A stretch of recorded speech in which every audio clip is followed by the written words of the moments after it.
안녕하십니까. 저는 눈먼카고입니다. 네, 안녕하세요. 조관입니다. 잘 지내셨습니까? 네, 저 우리 집안에서 대통령 나오는 거 지금 기다리고 있는데. 쉽지 않을 거로. 왜요? 만만치 않아, 그분. 아니, 뭐 저기 선거는 이긴 것 같은데. 아니지. 투표 수가 많았을 뿐이지. 아직 선거는 안 이겼잖아요. 그 투표 수가 많으면은 보통 지금 같으면은 뭐 승복하고 그럴 것 같은데. 아니, 아까 우리 네. 승복한 도란프 한 봤잖아. 그러니까 승복을 입고 나왔잖아. 불가에 기한다는 데서 불복이기도 하잖아. 자, 오늘은 뭘 할까요? 뭐 준비하셨어요? 오늘은 조간 이야기를 했잖아.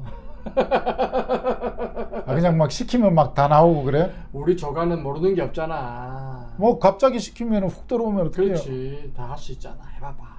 지금 저기 오늘 저보고 하라 그러는 게 USA Close Paramount. 지금 우리 계속 그거 하고 있네. 그것이 Paramount Close. 파라마운트 약관. 그럼 US 지상약관 Paramount Close 이렇게 해야지. 또 배우신 분이 그러면 안 되죠.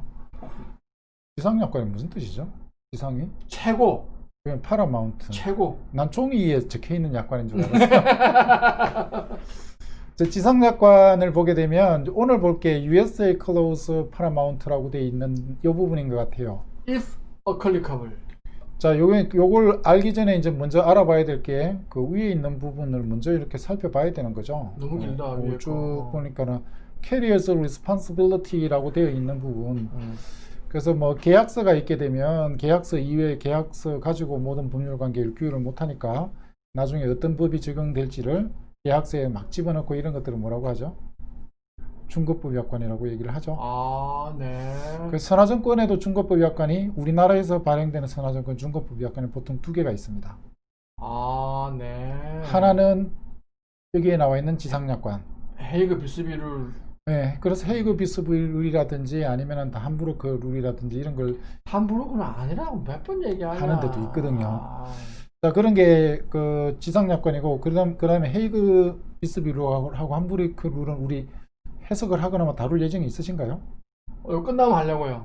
그래요? 네. 나한테 시키겠지 또. 당연하지. 사실 하다 보면은 조문이 몇 개 안 돼요.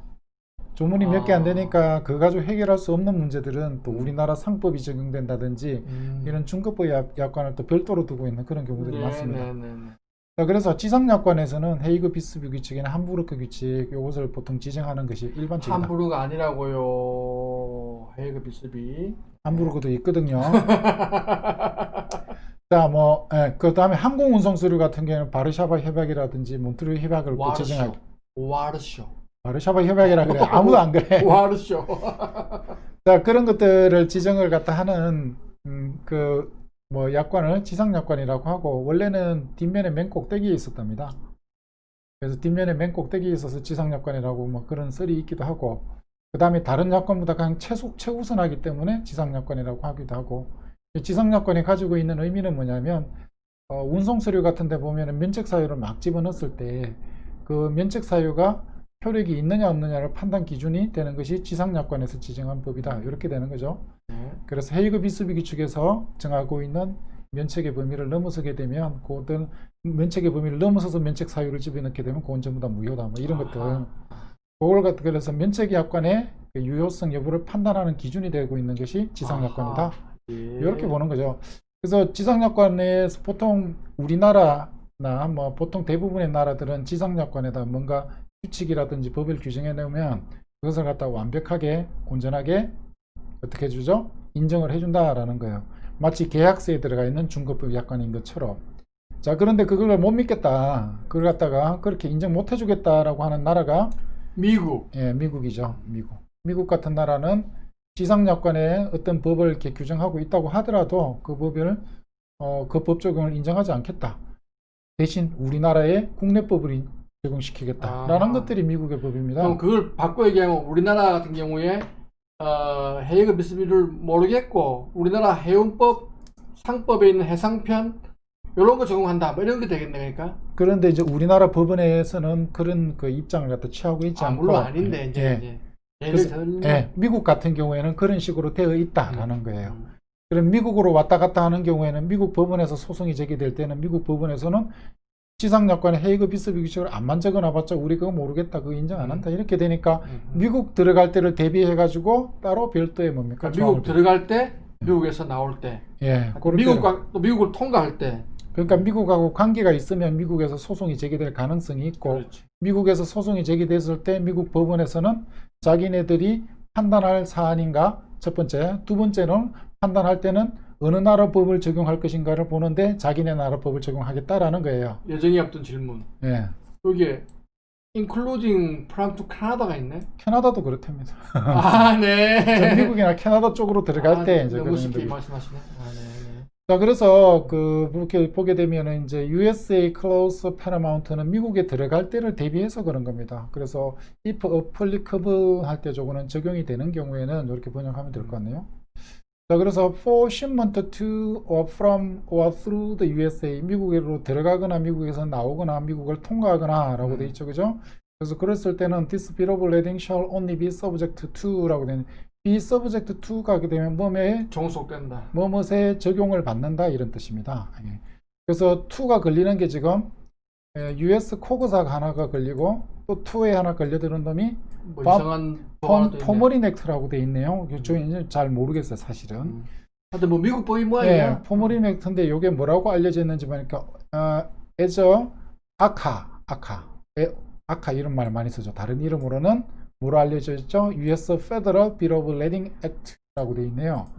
자, 그래서 포머린 액트가 다른 말로 얘기했을 때는 미국의 연방 선화증권법 이렇게 풀이를 갖다 하나 봐요. 그래서 미국으로 들어가거나 미국에서 나오거나 미국을 거치게 되게 되면 코그사가 적용되든지 아니면은 포머린 액트 둘 중에 하나가 적용이 되겠다라는 거죠. 그런데 where US 코그사 apply라고 돼 있어요. US 코그사가 적용될 때는 the provision이라고 돼 조항들이죠. 조항들. 어디에 규정되고 있는 stated in the said act 앞에서 말한 액트가 포머린 액트가 되겠죠. 아하. 여기서 적용된 규정들이 적용이 된다라고 합니다라는 거예요. 그래서 코그사가 적용될 때 포머린 액트가 적용이 된다라고 하는 거죠. 그러면 어디서부터 어디까지는 그러면 코그사가 적용이 되고 어디서 어디까지 그 포머린 액트가 적용이 되죠?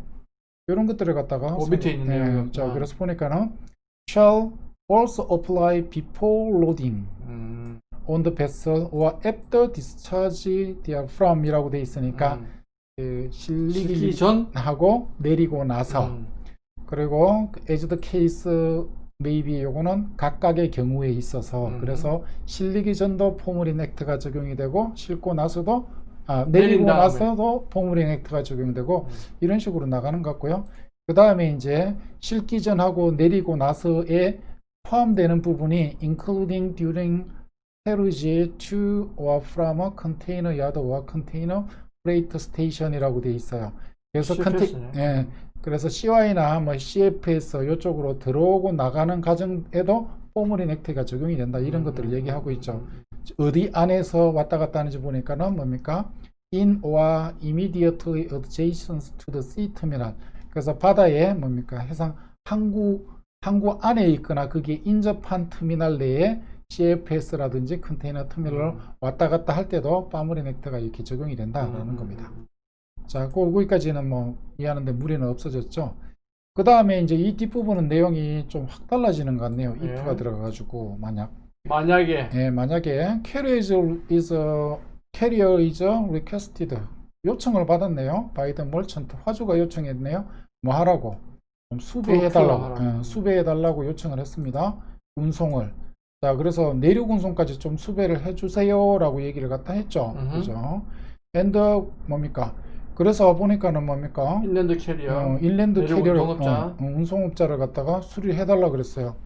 그래서 이제 at his discretion. 그래서 이렇게 곰곰이 생각해가지고 운송을 갖다가 수배해주기로 약속을 했습니다. 조달해주기로 약속했어요. 했을 때 그때는 이제 기본적인 입장이 어떻게 되는지 봅시다. Such carriage shall be procured. 그러한 운송은 조달되어집니다. 수배되어집니다. by the carrier. 캐리어에 의해서 수배되어지는데 어떤 자격으로 수배를 하는지 보니까 as agent only to the merchant 라고 되어 있습니다. 그러니까 내륙 운송을 수배해 달라고 얘기를 했을 때는 해상 운송업자 같은 경우에 내륙 운송을 수배를 해줄 때 파주에 대리인으로 수배를 하는 온이니까. 대리인으로서만 수배를 하는 거고 자기가 운송 자체를 수배를 갖다 운송 계약 자체를 갖다가 해결하는 것은 아니라는 거죠. 그렇지.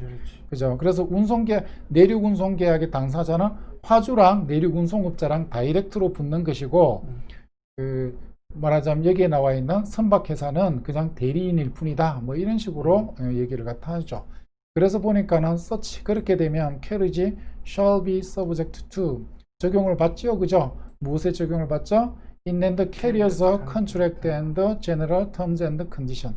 그래서 계약의 조건은 내륙 운송업자의 운송 서류에 있는 계약의 조건이 적용된다. 라는 거죠. 왜? 계약의 당사자는 내륙 운송업자랑 화주랑 이렇게 다이렉트로 되는 거니까 뭐 그런 얘기들을 갖다 얘기를 갖다 하고 있습니다. 자, 이게 참고는 그냥 참고로 이렇게 쭉 달아보시면 되고 그 다음에 카피 이제 본이죠. 계약서에 이제 원본이 됐든 사본이 됐든 이런 것들은 made available 이라고 되어 있으니까는 제공해야 된다 이런 뜻이죠. 예. 이용이 가능해야 되니까 화주에게 누가 제공을 해주죠? 캐리어가 제공을 갖다 해줄 때 뭐가 있었을 때 서류 return request 서면으로 요청이 있었을 때는 운송 서류를 캐리어가 제공을 갖다 해준다 라는 겁니다.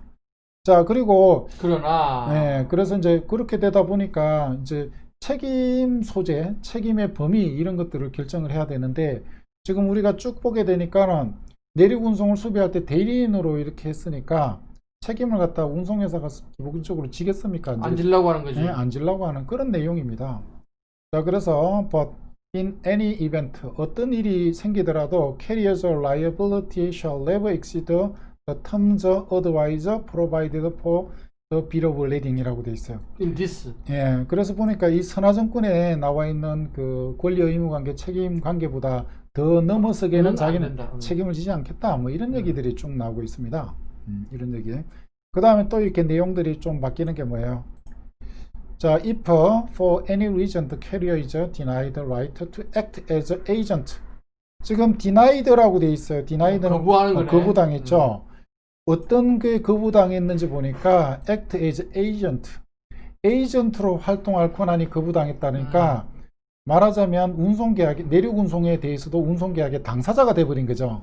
그죠? 그랬을 때도 자기가 책임지는 범위는 뭡니까? 어디까지? shall be determined 결정이 되는데 무엇에 따라서? 위에 4의 2에 4의 2에 나와 있는 것에 따라서 결정이 된다. 4의 2에 나오고 4의 2가 뭐죠? 이렇게 쭉 보니까 요거. 예, 요거. 콤바인드. 예, 그래서 이게 내륙 운송이니까 복합 운송이구나. 그렇죠. 내륙 운송. 그래서 내륙 운송인데 복합 운송으로 쳐가지고 그 기준에 맞게끔 자기가 책임을 지겠다라는 겁니다. 그래서 보니까 오늘 할 내용을 정리하면 미국이나 캐나다 들어갈 때는 그 헤이그 비스비 규칙 자체를 부인할 수가 있으니까 미국 법이라든지 캐나다 법이 이렇게 적용이 된다라는 것을 보여주고요. 그 다음에 또 두 번째로 볼 수가 있는 거는 운송을 갖다가 그 고객님이 내륙 운송까지 해달라고 했을 때 자기는 운송계약의 당사자가 아니고 그냥 대리인으로서 활동을 갖다 하는 거고 자기가 대리인으로서 활동하기 때문에 책임을 갖다 아마 많이 지더라도 BL 이상은 안 된다. BL 이상 안 되는 거고 그 다음에 대리인으로 활동하는 것이 부인되는 그런 경우들도 있어 가지고 자기가 운송계약의 그 당사자로 되었더라도 되게 되면 앞에 나와 있는 것처럼 복합 운송의 규정에 따라서 그 내용을 다시 정리를 갖다 해보면 사고 구간이 불분명할 때는 해상에서 난 것처럼 봐가지고 해상 운송인의 책임에 관련된 규정을 갖다 적용하고 사고 구간이 판명이 되게 되면 그 판명된 구간에 걸 적용한다. 이렇게 저기 법률 관계를 결정 지어 놓은 거다. 내가 갑자기 시켰는데 너무 잘 정리했다. 원래 이런 거는 제가 좀 압니다. 그런데 이거는 좀 내용이 어려워가지고 제가 설명하면서도 너무 쉽게 설명했는데요. 진짜요? 머리에 쏙쏙 들어오는데? 그거 아마 그 요즘에 그 머리 좋아지는 거 고양이 뇌로 만드는 껌 그거 씹으시나요? 아니, 안 모르는 얘긴데요. 껌에 보면은 그 고양이 뇌 성분이 들어있어가지고 그거 먹으면 머리가 좋아진대요. 그래? 네. 무슨 얘기야? 옛날에 그거 가지고 그 껌 발명하고 나서 그거 CM송이란가? 그게 굉장히 히트쳤어요. 그거. 뭔데? 검은 고양이 뇌로 하는 거 있잖아요. 검은 고양이 내로를 만든다. 어마해. 씨. 아, 그 사실은 그 10년 전에 유행했던 건데. 아 그래? 왜 난 몰라 근데. 10년 전에 유행했던 거야. anyway, 하여간 뭐 갑작스러운 부탁에도 이렇게 잘 정리해주신 교관님께 감사드리면서 오늘은 어째 이렇게 칭찬을 다 받고 그러네. 오, 나 항상 칭찬이야. 맨날 하다가 중간에 끊어가지고 말아 그러고 막. 하여튼 수고하셨습니다. 아, 그럼 오늘 여기까지 하나요? 네. 예. 수고하셨습니다.